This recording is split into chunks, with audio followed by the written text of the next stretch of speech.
5 రోజులుగా మొత్తం ఎయిర్పోర్ట్లన్నీ రైల్వే స్టేషన్లు బస్ స్టాండ్ల కంటే అధ్వానం అయిపోయినాయి. ఎక్కడికక్కడ వేలాది మంది తన్నుకుంటాను కొట్టుకుంటాను ఎయిర్పోర్ట్లలో. తెలుసా ఎందుకో? ఇండిగో వాడు మొత్తం బంద్ పెట్టిండు. ఎందుకు బంద్ పెట్టిండు?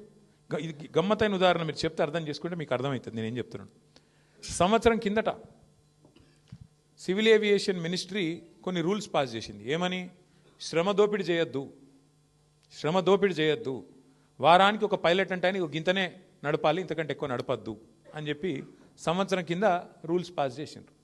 సంవత్సరం కిందటనే వాళ్ళు కొన్ని డైరెక్షన్స్ ఇచ్చిండ్రు. DGCA, director general of civil aviation. IndiGo, air India రెండే ఉన్నాయి భారతదేశంలో, ఇంకోటి లేడు.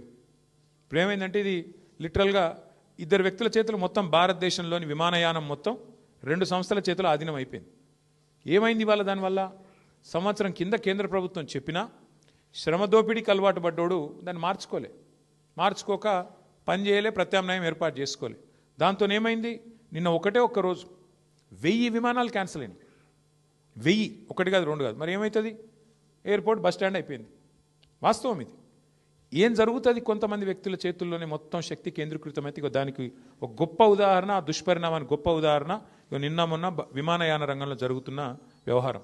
ఒక ఇండిగో, ఒక ఎయిర్